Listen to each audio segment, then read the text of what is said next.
Hello. Today I'm going to start a series on looking at the 12 zodiac signs from a sidereal Vedic perspective.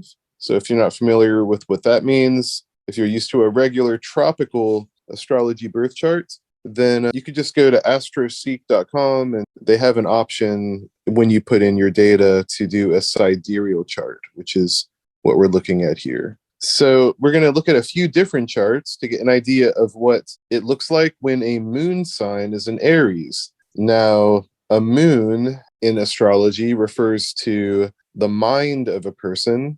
In Vedic astrology, this is what it means. And it's the second most important thing when you look at a birth chart for the first time. The most important to look at first is the ascendant. Not the most important, but the first thing you should look at is always the ascendant, to get an idea of how a person comes across and what their modus operandi is, what their strength is, their major strength, and how they behave in the world.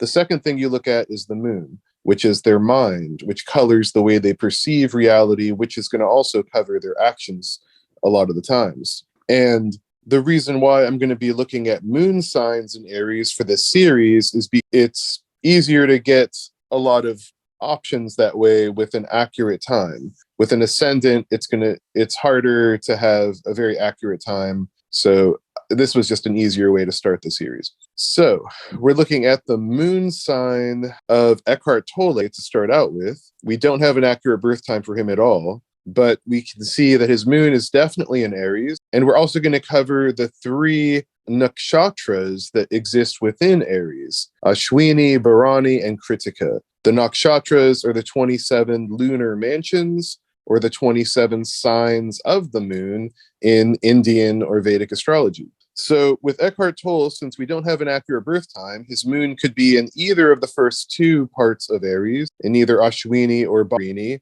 Slightly more likely that it's in Bharani. So first of all, Eckhart Tolle, he's known for being a speaker about spirituality. He got really famous from being on the Oprah show. He wrote the book, The Power of Now. So having a moon in Aries seems at first a little strange, because you don't think of a spiritual, quiet, he talks very sweetly and quietly like this. And it's very relaxing the way he talks, very ASMR. So I would say his moon is probably not in Ashwini, which is going to be the more ambitious, fiery part of Aries in a way, or like starting a fire part of Aries. Aries itself is about starting a fire. And in the first part of it, we have Ashwini, which is about starting a fire. And we'll get into that in the next couple charts. But Bharani is more about maintaining that fire. It has more of a regulatory, feminine quality to it. It's ruled by Venus. It's ruled by the god of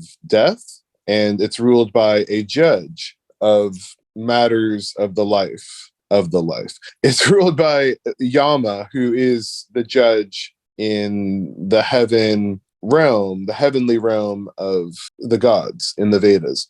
And so this moon sign in Bharani for Eckhart Tolle, that's where I'm going to place it. It's about his passion to start something new, but to do it under the law of the universe. And he's communicating the laws of the universe. And we see this echoed with his Mars and Maga, which is very closely related to Bharani, and also in a fire sign in Leo, which is Maga is ruled by the Vedic god, the Pitra, which are entities, it's actually multiple gods, that are basically like the bailiffs for the judge of Yama, basically, that is judging people's behavior. It's judging what needs to be done in life in general. And so Aries is getting the fire started on the zodiac. Leo is about maintaining the fire as the second fire sign. So that's as deep as I'm going to go into Eckhart's chart. And that just gives us an idea that the moon in a spiritual teacher's chart, it can be very advantageous because it means his mind is focused very adamantly on communicating the truth as he sees it, basically, in a way that's going to have a fiery energy behind it.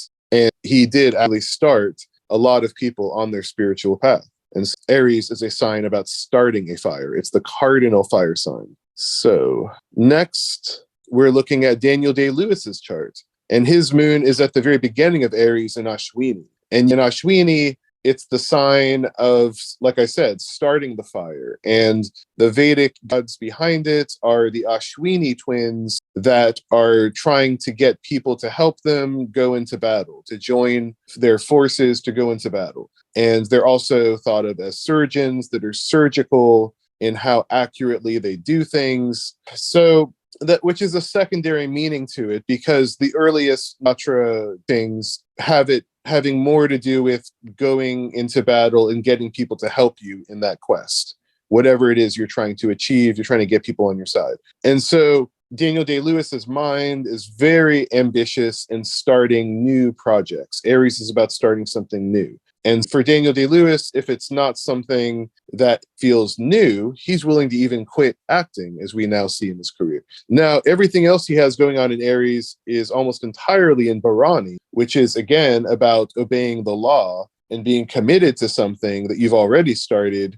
and taking it further. And so this shows that his mind is focused on starting new things. And once he starts them, that he's going to take them very seriously. He's going to have a lot of passion behind them with Venus, and he's going to have a lot of intelligence and obsessiveness behind it with Ketu, or the south node of the moon, and Mercury. And his soul, his heart, is really in it, which with the sun, all in Bharani. So once his mind is made up on starting something new in Ashwini, then he passionately goes forward. And this is a perfect example of the arc of Aries, which is about starting something new. But then as you go into the middle to higher degrees of Aries, it's more about maintaining that energy into the new.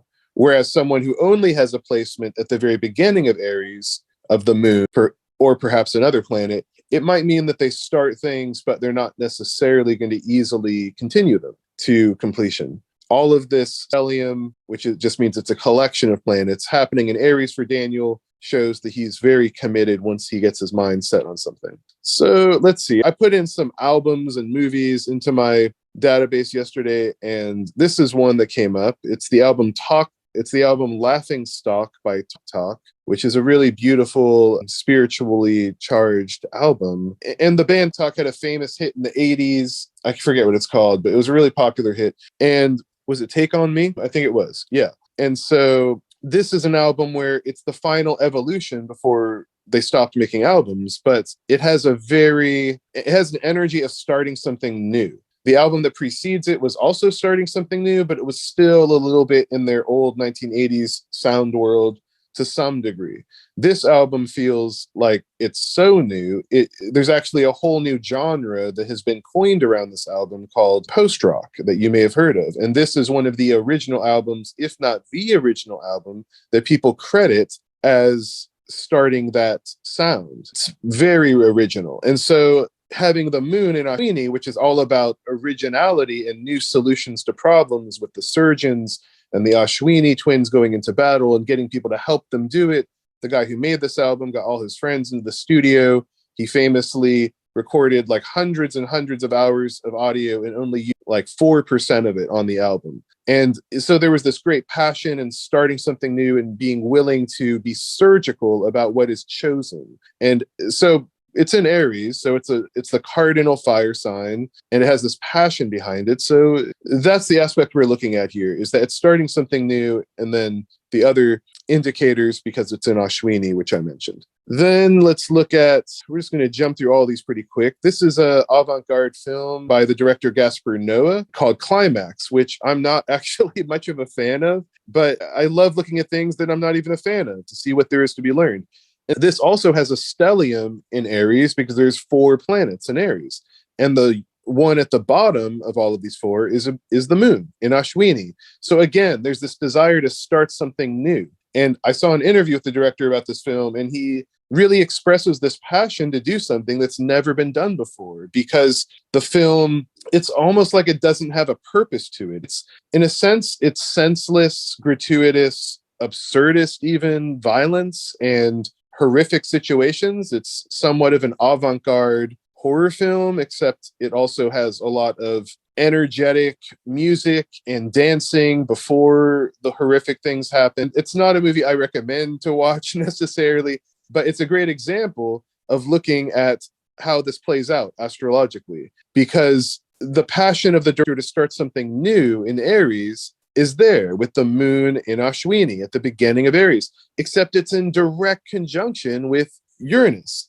And so Uranus is all about explosive energy and just things that are being just put on their side into a dramatic new way of looking at them. And this movie is not only new and original and trying to do something new, but it's also incredibly explosively new and original. And as much as I don't like the film, one of my favorite modern film critics that's on YouTube, Sten Runquist, he actually has this as one of his 10 favorite films of all time because there's something so original about it. And I could see that. I could see why someone would think that. I just don't like it because to me, it feels too pointless. But I won't get into my own review of the film. But then there's a third planet in direct conjunction here, which is Mercury, which is idea, stimulating, intellectual. And I suppose in some sense, this film is trying to be intellectual. But actually, I feel like what's happening here more, that this passion of Uranus and the mind wanting something new is overwhelming Mercury here. I don't think Mercury does so well at the beginning of Aries because Mercury, maybe if it's by itself, but I feel like it's going to be overcrowded by the emotion of the moon and the passion and madness of Uranus. And so in this way, I feel like the movie is not so clear about what its ideas are.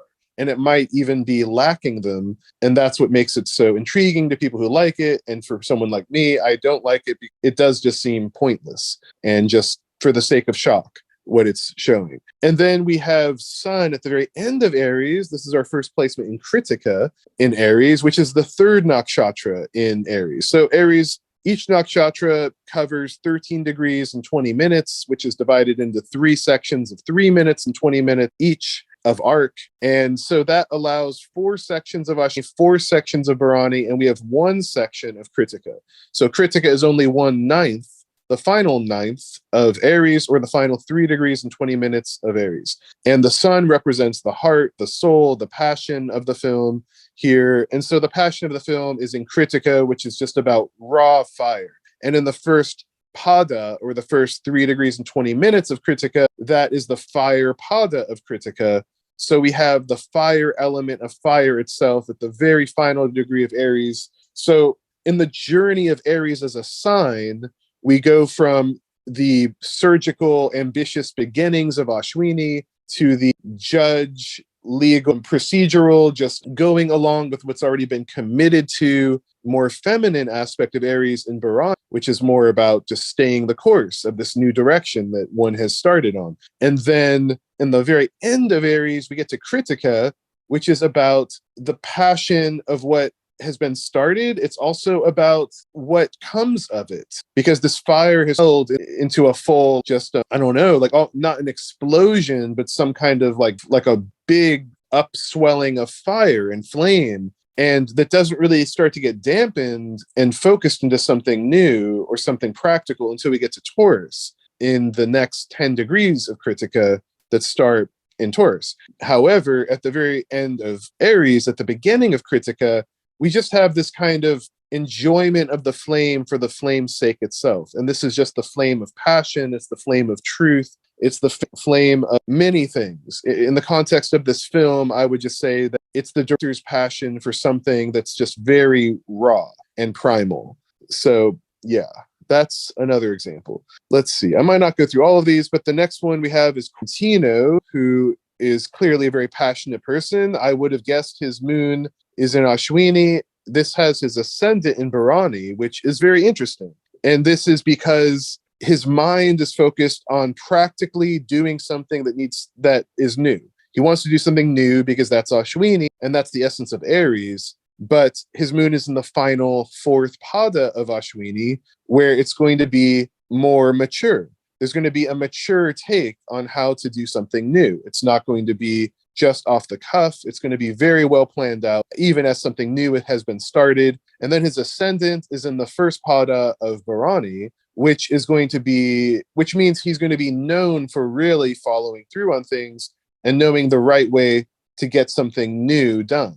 The Aries sign is all about the passion of starting something new and doing something with a lot of energy behind it. And his ascendant in the beginning of Bharani, in the middle of Aries, is showing that he's going to do that very committedly and effectively, not just starting things and dropping them or doing them haphazardly or in a very raw garage rock way. He's going to have a more grounded, evolved way of starting new things. And that translates to his films being very professionally made and a very high quality, basically, that requires lots of preparation, not just the initial impulse. And that's going to be reflected in other parts of his chart more clearly as well.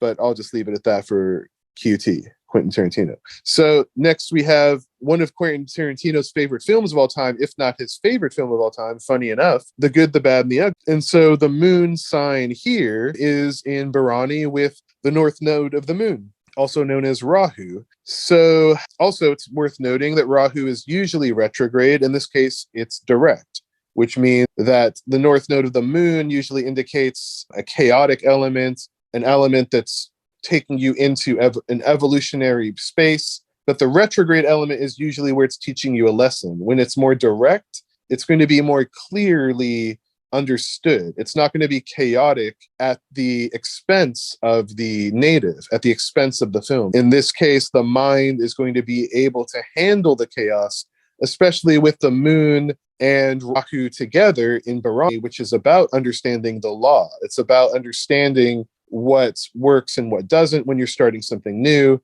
And having Rahu there just makes for a very exciting combination of things for the mind to make use of. In fact, Rahu's still going to be quite chaotic, and it's going to take this film into a place where filmmaking has never gone before. That's going to inspire actors and writers for generations to come, and actors. And so the mind is focused on doing something new, and then Rahu is going to give a lot of chemical elements to combine that are very chaotic, and yet they're going to be manipulated in a way with the moon in conjunction there that is very effective and creates a very exciting film. Just one of the most exciting films ever made. And so this is an anime that I like, Steins. It's about time travel. You might not be familiar with it, but I'll just look at this one briefly. Interestingly, it has a stellium in Pisces. So if I were doing a reading for this, I would focus much more on that. However, we'll just say briefly, the moon at the end of Bharani after the stellium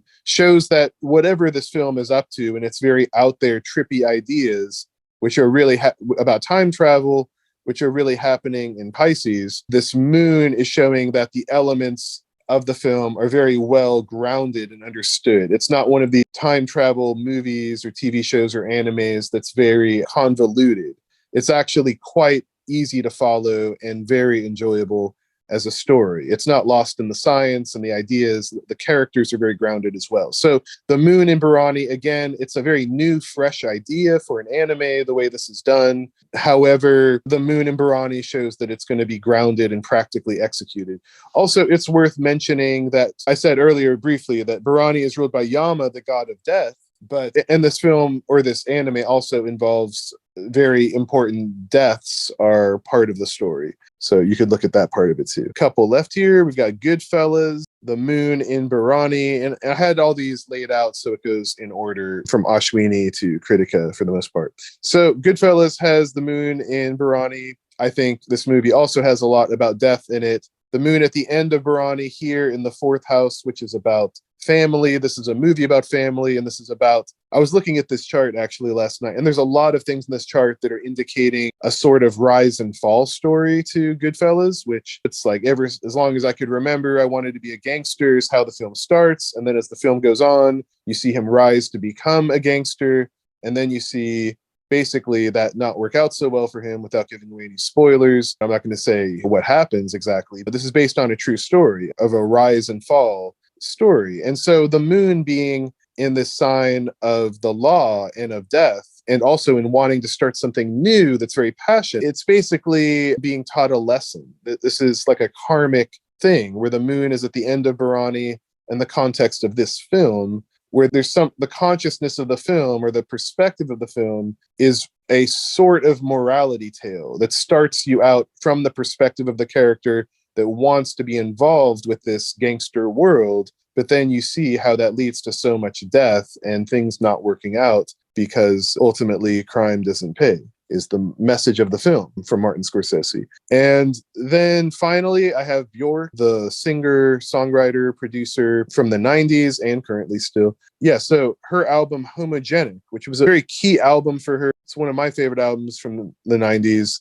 and just in general. And so this moon shows up in Kritika, the same place that I believe that sun showed up for the film Climax. And there's a very similar element in that way, where this, and also the moon is right on top of the descendant, which is interesting, which is just, it's something related to the ascendant, really, especially because the ascendant is in Libra, and it's in a sign in Libra that's all about the yin yang inter-exchange between masculine, feminine energies and polarities of fire, water, basically, which, yeah. Anyway, I won't get into Libra and that other sign too much. I'll just going to wrap up this video here. But the moon in Krittika at the very end of Aries, it's in the fiery part of Krittika in the first 3 and a third degrees of Krittika. So this is showing the mind of the album is focused on just raw passion, energy, without putting the energy of the raw fire of it first before any idea about it. The album homogenic, meaning like homogeneous, all the same, or the same gene, the same genetics.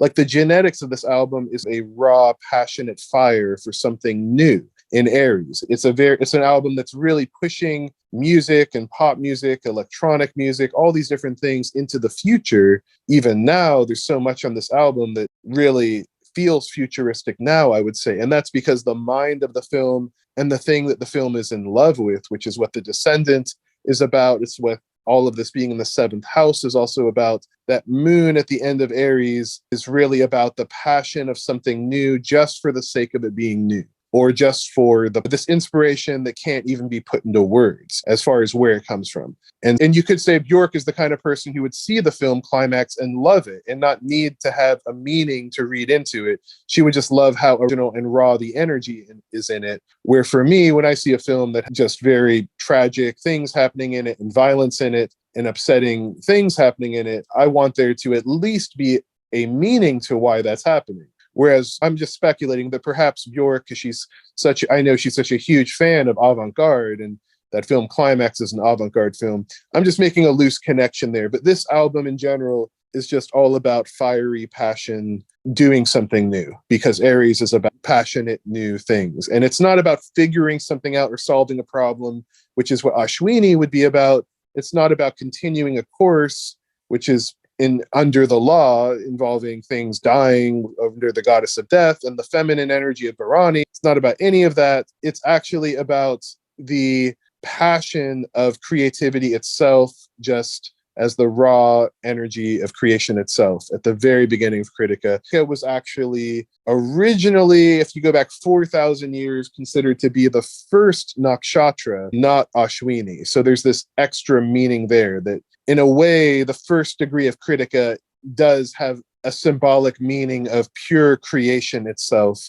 in a way that Ashwini also does, but in a different way. So with that, I would just like to say thank you for watching my video. I hope you enjoyed it. I hope it gave you some extra insight into what Aries is all about and into what the 3 nakshatras within Aries are all about. And if you enjoyed this video, please feel free to leave a comment if you want, and I'll just see you in the next video. I hope you have a good rest of your